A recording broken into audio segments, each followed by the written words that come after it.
ನಮಸ್ತೆ ಎಲ್ಲರಿಗೂ. ಇವತ್ತು ನಾನು ಮಾಡ್ತಾಯಿದ್ದೀನಿ ಚಿಗಳಿ ತಂಬಿಟ್ಟು. ಇದು ನಾಗರ ಪಂಚಮಿಗೆ ಮಾಡೋ ಅಂಥದ್ದು.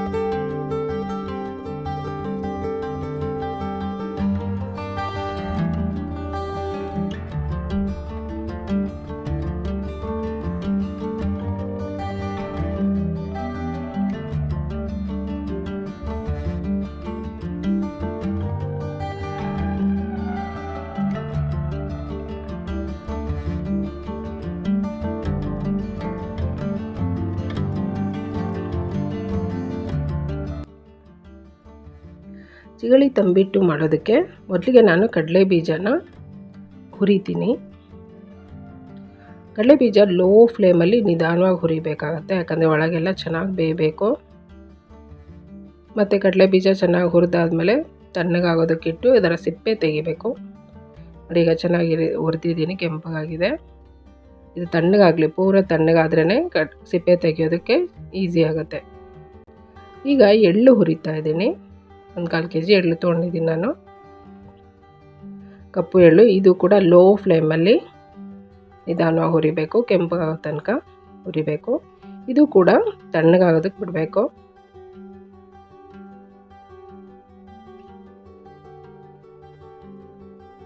ಆಗಿದೆ, ಇದನ್ನು ಒಂದು ಪ್ಲೇಟಿಗೆ ಹಾಕಿ ತಣ್ಣಗಾಗೋದಕ್ಕೆ ಬಿಡ್ತೀನಿ. ನೋಡಿ, ಈ ಗ್ಲಾಸಲ್ಲಿ ನಾನು ಕಡಲೆ ತೊಗೋತಾ ಇದ್ದೀನಿ ತಂಬಿಟ್ಟು ಮಾಡೋದಕ್ಕೆ. ಒಂದು ದೊಡ್ಡ ಗ್ಲಾಸಲ್ಲಿ ಕಡಲೆ, ಇದನ್ನು ಮಿಕ್ಸಿ ಜಾರಿಗೆ ಹಾಕಿ, ಇದು ತುಂಬ ನೈಸಾಗಲ್ಲ, ಸ್ವಲ್ಪ ತರಿಯಾಗಿಯೇ ಗ್ರೈಂಡ್ ಮಾಡಿದ್ದೀನಿ ನಾನು. ಇದೇ ರೀತಿ ಇನ್ನೊಂದು ಗ್ಲಾಸ್ ಕಡಲೆನೂ ನಾನು ತೊಗೊಂಡು 2 ಗ್ಲಾಸ್ ಕಡಲೆ ಅಲ್ಲಿ ನಾನು ಮಾಡ್ತಾಯಿದ್ದೀನಿ.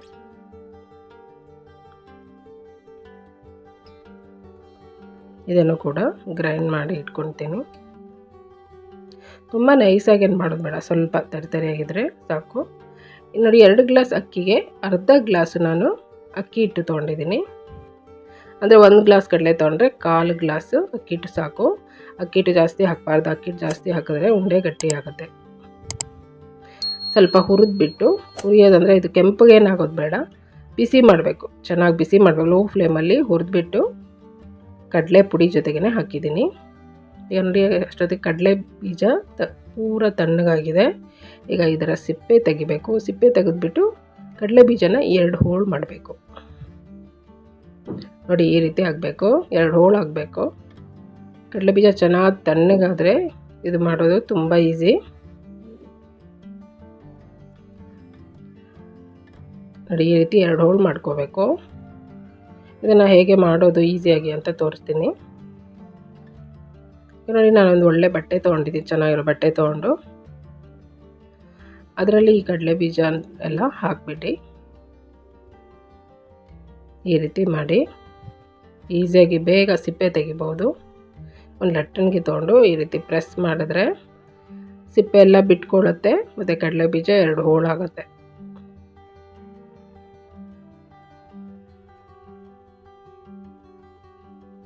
ನೋಡಿ, ಎಷ್ಟು ಚೆನ್ನಾಗಾಗಿದೆ. ಈಗ ತುಂಬ ಪ್ರೆಸ್ ಮಾಡಿದ್ರೆ ಇನ್ನೂ ಪುಡಿ ಆಗುತ್ತೆ ಅಂದ್ಕೊಂಡ್ರೆ ಪರವಾಗಿಲ್ಲ, ಅದು ಪುಡಿ ಆದರೂ ಏನೂ ತೊಂದರೆ ಇಲ್ಲ. ತುಂಬ ಪುಡಿ ಏನು ಆಗಬಾರ್ದು, ಜಸ್ಟ್ ಅದು ಪ್ರೆಸ್ ಮಾಡಿದಾಗ 2 ಹೋಳಾಗದೆ ಇನ್ನೂ ಸ್ವಲ್ಪ ಪುಡಿ ಆದರೆ ಪರವಾಗಿಲ್ಲ, ಆ ರೀತಿ ಆದರೂ ಏನು ತೊಂದರೆ ಇಲ್ಲ. ಈಗ ನೋಡಿ, ನಾನು ಮರ ತೊಗೊಂಡಿದ್ದು, ಮರದಲ್ಲಿ ಹಾಕಿ ಈ ರೀತಿ ಮಾಡಿದ್ರೆ ಸಿಪ್ಪೆ ಎಲ್ಲ ಸಪ್ರೇಟ್ ಆಗುತ್ತೆ.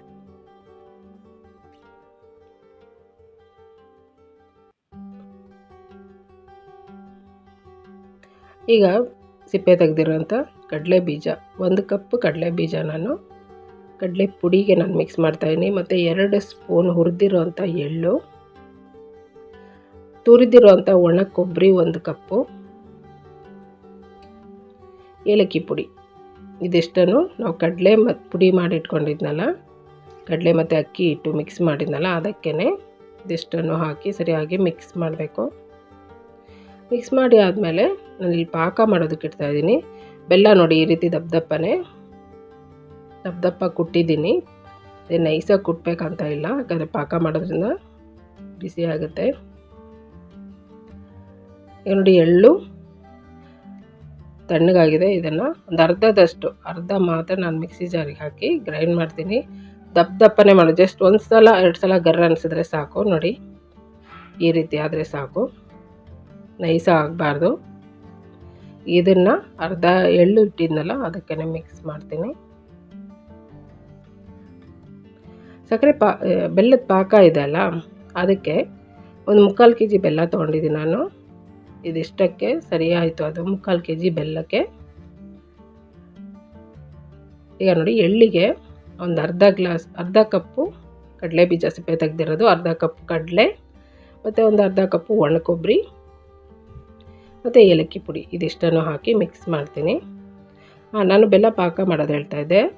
ಬೆಲ್ಲ ನಾನು ಒಂದು 3/4 kg ತೊಗೊಂಡು ಅದಕ್ಕೆ ನಾನು ಒಂದು ದೊಡ್ಡ ಗ್ಲಾಸ್ ತೋರಿಸಿದ್ನಲ್ಲ, ಆ ಗ್ಲಾಸಲ್ಲಿ ಒಂದು 1/4 ಗ್ಲಾಸ್ ನೀರು ಹಾಕಿ ಕುದಿಯೋದಕ್ಕೆ ಇಟ್ಟಿದ್ದೀನಿ.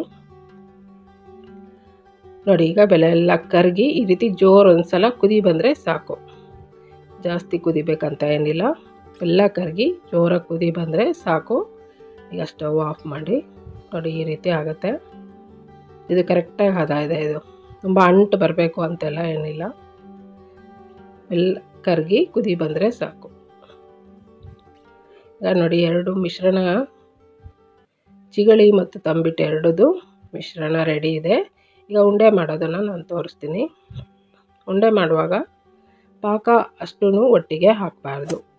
ಪಾಕ ಅಷ್ಟು ಒಟ್ಟಿಗೆ ಹಾಕಿದ್ರೆ ಎಷ್ಟು ಹಾಕಬೇಕಂತ ಗೊತ್ತಾಗಲ್ಲ, ಮತ್ತು ತಣ್ಣಗಾಗ್ಬಿಡುತ್ತೆ. ಇದು ಪಾಕ ಸ್ವಲ್ಪ ಬಿಸಿ ಇರುವಾಗಲೇ ಸ್ವಲ್ಪ ಹಾಕಿಬಿಟ್ಟು ಉಂಡೆ ಮಾಡ್ಕೋಬೇಕು. ಪಾಕ ಪೂರ ತಣ್ಣಗಾಗೋದಕ್ಕೆ ಬಿಡಬೇಡಿ, ಗಟ್ಟಿ ಆಗಿಬಿಡುತ್ತೆ. ಅದಕ್ಕೆ ಪಾಕ ಬಿಸಿ ಇರುವಾಗಲೇ ಈ ರೀತಿ ಪಾಕ ಹಾಕಿದ ಕೂಡಲೇ ಕೈ ಹಾಕಬೇಡಿ, ತುಂಬ ಬಿಸಿ ಇರುತ್ತೆ. ಈ ರೀತಿ ಸ್ಪೂನಲ್ಲಿ ಸ್ವಲ್ಪ ಮಿಕ್ಸ್ ಮಾಡಿಕೊಂಡು ಸ್ವಲ್ಪನೇ ಮಿಕ್ಸ್ ಮಾಡಿಕೊಂಡು ಉಂಡೆ ಮಾಡ್ತಾ ಹೋಗಬೇಕು. ಒಟ್ಟಿಗೆ ಜಾಸ್ತಿ ಪಾಕ ಹಾಕಬಾರ್ದು. ಈಗ ನೋಡಿ ಬಿಸಿ ಇದೆ, ಅದು ಮುಟ್ಟೋದಕ್ಕೆ ಕಷ್ಟ ಆಗ್ತಾಯಿದೆ. ಆದರೂ ಸ್ವಲ್ಪ ತಣ್ಣಗೆ ಮಾಡಿಕೊಂಡು ಸ್ವಲ್ಪ ತಣ್ಣಗೆ ಮಾಡ್ಕೋಬೇಕು. ತುಂಬ ಪೂರ ತಣ್ಣಗೆ ಆಗಬಾರ್ದು ಇದು. ನೋಡಿ ಸ್ವಲ್ಪ ಬೆಚ್ಚಗಿರೋ ಹಾಗೆ ಬಿಸಿ ಇರೋ ಹಾಗೆ ಇದು ಉಂಡೆ ಮಾಡಬೇಕು. ಈ ಎಳ್ಳಿನ ಉಂಡೆ ಇದೆಲ್ಲ, ಇದು ಮಾಡುವಾಗ ಸ್ವಲ್ಪ ಕಷ್ಟ, ಅಂದರೆ ಕೈಗೆ ಅಂಟತ್ತೆ ಇದು.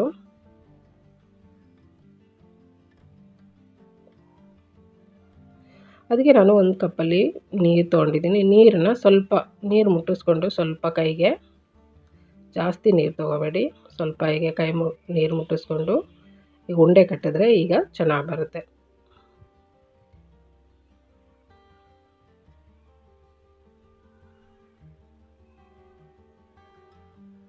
ನೋಡಿ ಈ ರೀತಿ ಪಾಕ ನೋಡಿಕೊಂಡು ಸ್ವಲ್ಪ ಹಾಕ್ಕೊಂಡು ಮಿಕ್ಸ್ ಮಾಡ್ತಾ ಉಂಡೆ ಮಾಡ್ತಾ ಹೋಗಬೇಕು.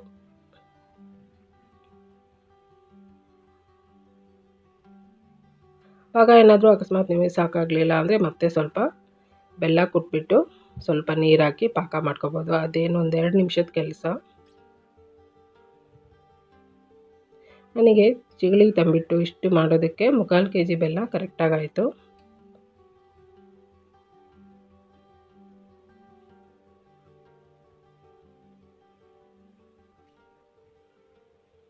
ಈ ಎಳ್ಳಿಂದು ಉಂಡೆ ಮಾಡೋದೇ ಉಂಡೆ ಕಟ್ಟುವಾಗ ಸ್ವಲ್ಪ ಕಷ್ಟ ಅನಿಸುತ್ತೆ. ಬಟ್ ತಂಬಿಟ್ಟಿದೆ ಅಲ್ಲ, ಅದೇನು ಪ್ರಾಬ್ಲಮ್ ಇಲ್ಲ, ಅದು ಬೇಗ ಆಗಿಬಿಡುತ್ತೆ, ಈಸಿಯಾಗಿ ಉಂಡೆ ಮಾಡ್ಬೋದು. ಎಳ್ಳಿಂದು ಮಾಡುವಾಗಲೇ ಸ್ವಲ್ಪ ಟೈಮ್ ತೊಗೊಳುತ್ತೆ.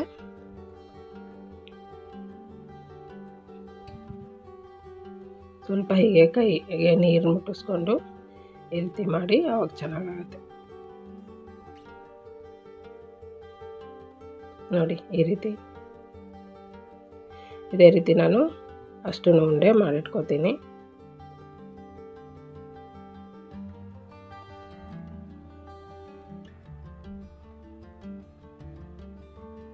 ಈಗ ತಂಬಿಟ್ಟು ಮಾಡುವಾಗಲೂ ಅಷ್ಟೇ, ಒಟ್ಟಿಗೆ ಕಲಿಸೋದಿಲ್ಲ ನಾನು.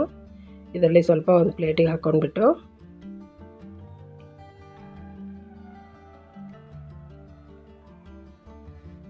ಈ ರೀತಿ ಹಾಕ್ಕೊಂಡ್ಬಿಟ್ಟು ಅದಕ್ಕೆ ಸ್ವಲ್ಪ ಸ್ವಲ್ಪನೇ ಪಾಕ ಹಾಕಿ, ಪಾಕ ಪೂರ ತಣ್ಣಗಾಗೋದಕ್ಕೆ ಬಿಡಬೇಡಿ, ತಣ್ಣಗಾದರೆ ಗಟ್ಟಿ ಆಗುತ್ತೆ. ಅಕಸ್ಮಾತ್ ಪೂರ ತಣ್ಣಗಾಯಿತು ನೀವು ಮಾಡೋ ಅಷ್ಟರಲ್ಲಿ ಅಂದ್ರೂ ಮತ್ತೆ ಸ್ವಲ್ಪ ಸ್ಟವ್ ಮೇಲೆ ಇಟ್ಟು ಬಿಸಿ ಮಾಡ್ಕೊಳ್ಳಿ, ಆವಾಗ ಅದು ಕರಗತ್ತೆ.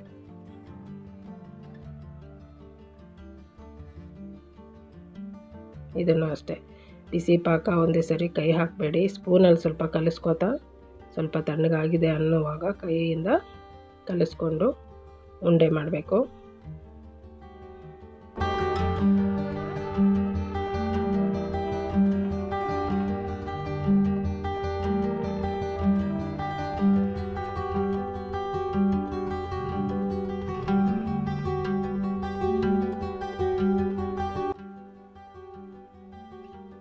ನೋಡಿ ಈ ರೀತಿ ಮಾಡಬೇಕು.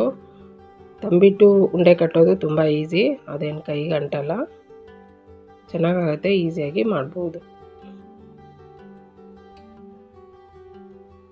ನೋಡಿ ಈ ರೀತಿ ಇದೇ ರೀತಿ ಅಷ್ಟು ಉಂಡೆನೂ ಮಾಡಿಟ್ಕೊಂಡ್ರೆ ರೆಡಿ ಆಯಿತು ಚಿಗಳಿ ತಂಬಿಟ್ಟು. ನನ್ನ ವಿಡಿಯೋ ಇಷ್ಟ ಆದರೆ ಲೈಕ್ ಮಾಡಿ, ಶೇರ್ ಮಾಡಿ, ಸಬ್ಸ್ಕ್ರೈಬ್ ಮಾಡಿ. Thank you.